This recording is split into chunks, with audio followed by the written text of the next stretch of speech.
Hello, welcome back to my channel. My name's Stephen. I'm a traditionally published fantasy author. Today I'm going to be talking about fantasy world building. This is a topic that's huge and I can't cover it in one video, so I might do a series of videos after this one. I'm going to pick one element today, talk about it, and talk about how you can brainstorm and use that as a basis to create a fantasy world.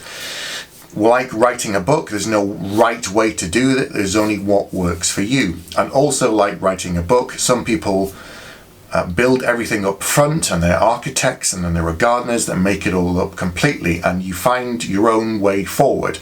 They're not absolutes, they exist on a spectrum. And it's the same with fantasy world building. There's a top-down and a bottom-up approach. The top-down approach is where you'd start perhaps with a map. You draw out a map, create the landscape, and then from that create the fantasy world, and from that create stories and ideas and characters.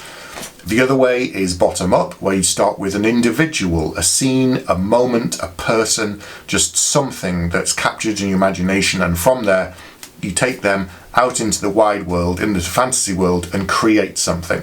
As I said, those are the two extremes, they're not absolutes. Find somewhere in between, mix the two together, whatever you want. Today I'm going to talk a little bit of a kind of top-down approach, because I'm going to talk about the world in terms of terrain and how just the simple terrain can define the world, and from that you can spin out lots of different ideas and lots of different creations. If you think about it very simply, a lot of fantasy worlds are set in a sort of pseudo-medieval world, but the terrains can be very different and can have massive effects upon the world and what happens within the story. So it's probably best if I do it with some examples.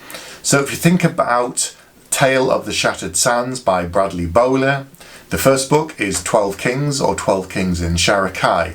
And unlike a lot of fantasy series, this one is set in a desert world. He's described it as sort of Arabian Nights type thing, because it's not set within a specific period in history.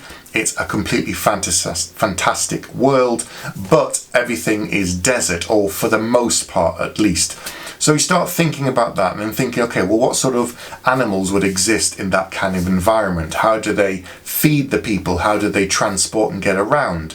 So you could have camels for transporting goods long distance, you could have horses, but what he's done is something quite interesting. Because there's so much sand and there's a lot of wind, he's created sand ships. These are huge sailing ships like you'd see out on the sea, but instead they have huge skis, or sort of wooden boards on the bottom, and that are very easy to use and go up and down the sand dunes, and they can transport goods across the oceans. In this case it's just sand, and get from one city to another riding the wind, because it's very, very fast.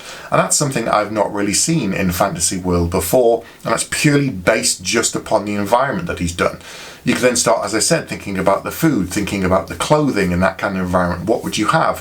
If it's very, very hot, you're not going to have people with lots of really thick layers, except in winter, and also when night falls, deserts can get very, very cold. So you need something that's quite adaptable. Look at it in other ways. Think about what would you eat in that kind of environment?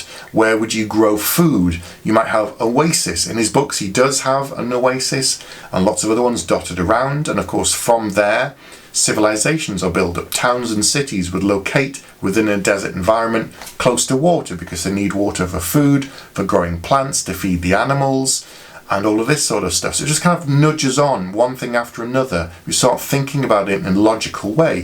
Think about jobs. What kind of people would work in this world? So obviously with the ships that I mentioned, you have people who build them. If they're made of wood, where do they get the wood from? How far does that come in to be transported in? You need people who build the ship, people who design the ships, sailors, of course, no different from on the ocean, people who look after that. People who captain the ship, somewhere to train to learn to be soldiers. You know, is there some kind of nautical school for this sort of thing? So you can see, it just kind of nudges on one thing after another. You can build the world, build the cities, build the environment. Let's look at another example. There's a trilogy of books called Tale of the Ancestor by Mark Lawrence, Red Sister, Grey Sister and Holy Sister. And these are about warrior nuns. Very, very cool. Sounds awesome. I've read the first two books, really enjoyed them. But what's really interesting is the setting that he's created in this world. Now, in the world that he's set, you have a strip of land around the planet, and that is the only part that's habitable. The rest of the planet is freezing over. We're not sure completely why, but the only way that this kind of strip of land is available is because there's essentially what is a satellite in space which reflects the sun and keeps that clear. Everything outside of there is a desolate frozen landscape where if you go out there, there's nothing can grow, nothing can live, and people die. So immediately from that environment, you can think about a number of things. Food is going to be very, very difficult and scarce and hard to get hold of. Everything grown within that strip is going to be very, very important. Space, living accommodations. There's the problem with the ice because the world in itself is still quite cold and the ice seems to be creeping in every year. You can think about the repercussions of the technology. We don't quite know what it is in the world, and I'm not sure in the third book if you do find out, and maybe I don't want to find out, but the idea of it's quite interesting because they don't really know what it is. They have theories and ideas. They know that it's some kind of old technology, and there is a number of rumours about it, and from there you could have religions and myths and legends. There's all this stuff to do with the idea of these nuns who are protecting the world, and they sort of have a connection to this technology, but we're not sure what it is, and there's layers and layers in there. There are a number of groups that are fighting within this world, and therefore territory is going to be very, very important. If someone encroaches on another one, or part of their territory is damaged or is driven away by the ice, that's going to push them out and they're going to invade other parts of the territory. So there's this great balance that even though the story is about these nuns, and there's a more complex story which I don't want to spoil that they're getting involved with the world, there's always this constant threat in the back of my mind where I'm thinking, what if technology fails? What if someone's sent out onto the ice? They have to go there for a mission. How are they going to survive? How are they going to get back? What are they going to eat? All this sort of stuff is really, really interesting and really unique, and it's not something that I've seen there again in a fantasy world. A third example is R.J. Barker's The Wounded Kingdom. I've done an interview with R.J. Barker. I'll link that here so you can have a look at that. What's really interesting about his world is something I've not mentioned before, and it's not obvious if you just designed a map, and that of course is magic. Where does magic show on the map? And what he's done in his world is magic is really, really dangerous and powerful, but in order to use magic, it draws life from everything around the individual. And it's hated by most people, magic. They don't want anything to do with it. But what that means is every time someone uses magic, it creates what's called a souring, because it draws all energy out of the soil, the animals, anybody around the magic user, and it creates this kind of dead space where nothing can grow because every microbe and everything in the soil has just been reduced to nothing. And so in the past, we're told that there was this great war between different mages and a number of sourings all over the world.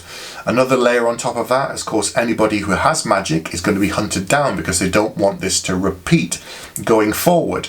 So that means there's a group that's organised, that's military, that's hunting down these people, and they're almost like the Inquisition, and they're quite severe because they can't take any risks. Therefore, that means anybody who does have magic in the world is going to hide it. They're going to be very, very careful. They're going to be suspicious. Other people are going to be looking at others and thinking, have they got magic? What signs does a person have if they do have magic? And this is all based upon, if you looked at the map and you saw this thing that said sourings. So there's so many ideas you can come up with just based upon the world, based upon the terrain, and from there you can springboard out and create a number of different things. And this is just one element that I've touched on in the dozens that I could do for fantasy world building. I'm probably going to do some more in the future, so if you'd like to see that, get in touch and let me know, and I'll do some other world building ones. Maybe I'll do a bottom up one and start with something and show you how you can create something very interesting, unique, from a simple thing like an individual or a scene or a moment. So that's something I'll look at in the future. But that's it for today. I'll be back soon with another video.